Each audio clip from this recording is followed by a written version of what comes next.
Which Star Trek 2009 movie role we think James McAvoy almost played? James McAvoy could have joined the cast of J.J. Abrams' Star Trek 2009, but as whom? Abrams successfully rebooted the dormant Star Trek movie franchise, recasting Captain James T. Kirk, Mr. Spock, and the iconic crew of the Starship Enterprise with a new, younger cast led by Chris Pine and Zachary Quinto.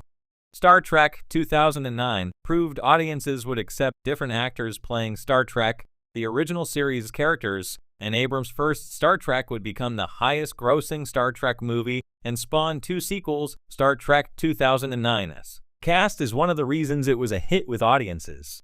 Without doing an impression of William Shatner impression, Chris Pine captured Captain Kirk's risk-taking essence and innate heroism. Zachary Quinto embodied Spock's buried volatility, which was even more impressive since he acted opposite the original Spock, Leonard Nimoy.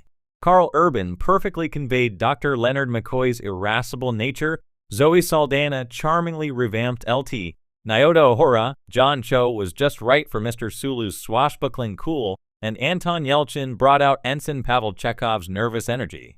Simon Pegg was also ideal as Scotty.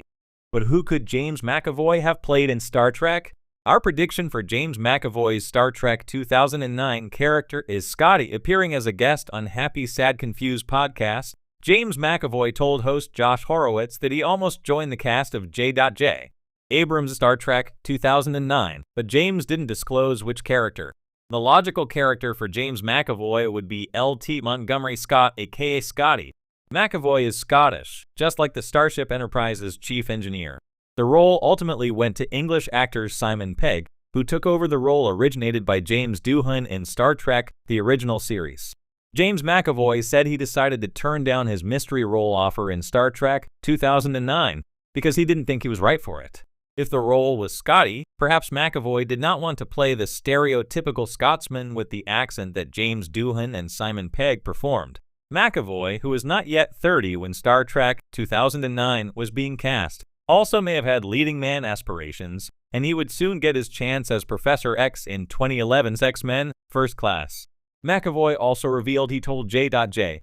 Abrams what kind of actor would be better for the mystery role James rejected, and Abrams cast the right actor for the part. Who else James McAvoy could have played in 2009 a Star Trek movie, while Scotty would have been the obvious choice for James McAvoy to play in Star Trek 2009. It's interesting that Happy Sad Confused host Josh Horowitz asked James if he was offered the role of Dr. Leonard Bones McCoy. McAvoy could have played the cantankerous physician, but he wasn't as well suited to take over for DeForest Kelley as Carl Urban was. Another fascinating possibility is Spock. McAvoy could have played the Vulcan part that Zachary Quinto ultimately won. Of course, James McAvoy has played devious villains as well as heroes. J.J. Abrams may have considered James McAvoy for the role of Nero, the Romulan villain, which went to Eric Bana. If McAvoy was in contention for Spock, then he might also have been in the running to play Nero. Ultimately, James McAvoy said no to J.J. Abrams' Star Trek 2009, although he's an unabashed fan of the alternate Kelvin timeline set Star Trek movies, as well as a Trekkie who loves Star Trek, the original series, and Star Trek, The Next Generation. Perhaps if J.J. Abrams' Star Trek 4 ever happens, James McAvoy can finally come aboard the Starship Enterprise. In the world of cinema, many casting decisions happen behind closed doors, often altering the course of film history.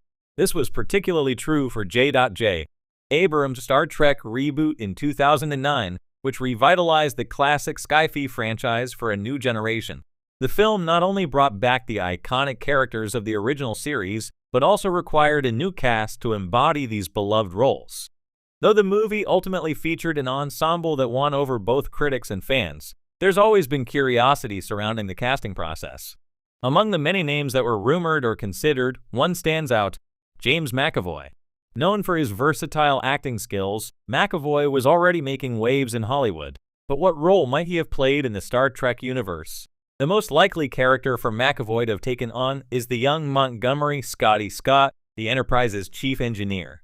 Played by Simon Pegg in the film, Scotty is an integral part of the original crew, known for his quick wit, resourcefulness, and iconic Scottish accent. McAvoy, a Scottish actor himself, would have been a natural fit for this role, especially given his ability to bring both humor and intensity to his performances. His Scottish heritage, in particular, would have lent authenticity to the character, paying homage to the original portrayal by James Doohan. Why McAvoy would have made a great Scotty? James McAvoy has always demonstrated an impressive range in his acting. From his breakthrough role in The Last King of Scotland to his portrayal of the young Professor Xavier in the X-Men franchise, McAvoy has a knack for bringing depth and nuance to every character he plays. Scotty, though often used for comic relief in Star Trek, is also a character with serious responsibility aboard the Enterprise. As the chief engineer, he is frequently tasked with keeping the ship functioning under extreme circumstances, often saving the day with his technical expertise. McAvoy's ability to balance humor with emotional gravitas would have been perfect for this role. Consider the famous line, "I'm giving it all she's got, Captain." This catchphrase, immortalized by Doohan's Scotty, encapsulates the character's essence, a man under pressure, doing everything he can to keep the ship operational. While Simon Pegg brought a modern comedic sensibility to the role, McAvoy could have added a different layer to it, bringing a more earnest, hard-edged version of the character without losing the humor. His portrayal might have leaned more on Scotty's engineering genius and less on the slapstick elements, which could have shifted the tone of some scenes, especially those in the engine room. Additionally, McAvoy's charm and likability would have made him a fan favorite. Scotty's loyalty to Captain Kirk and his quick thinking under duress are qualities that McAvoy could embody effortlessly. In films like Atonement and Split, McAvoy has shown that he excels at portraying characters with inner conflict, those who must make tough decisions under stress. This trait would have been invaluable for portraying a character like Scotty, who is constantly navigating life or death situations aboard the Enterprise. Alternative roles McAvoy could have played. Though Scotty seems like the most fitting role for McAvoy, it's also possible he could have been considered for other parts in Star Trek 2009. One possibility is Dr. Leonard Bones McCoy, the ship's irascible but good-hearted chief medical officer. Played by Carl Urban in the film, Bones is known for his dry wit, sarcasm, and his often contentious relationship with Spock. McAvoy's quick wit and ability to deliver sharp dialogue could have worked well for this role too. He has shown in films like Wanted and X-Men, First Class that he can deliver biting lines with perfect timing. As Bones, McAvoy would have had the chance to play off the dynamic between Kirk and Spock, adding a layer of warmth to the character's cynical outlook. Another potential role could have been that of Christopher Pike, Kirk's mentor and the original captain of the Enterprise. While Bruce Greenwood did a fantastic job in the role, McAvoy could have brought a younger, more dynamic energy to Pike, perhaps playing up the idea of him being an idealistic and charismatic leader who inspires Kirk to greatness.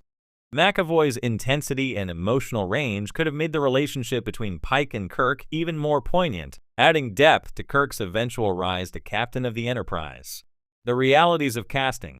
Why McAvoy may have missed out, of course. Despite McAvoy's suitability for one or more roles in Star Trek 2009, he was not cast in the film. One likely reason for this could have been scheduling conflicts. By 2009, McAvoy was becoming increasingly busy, particularly with his involvement in major films like Wanted and X-Men: First Class, which was in development around that time. The production schedules of these large franchises often overlap, making it difficult for actors to commit to multiple projects simultaneously. It's also possible that J.J. Abrams had a specific vision for the cast that didn't align,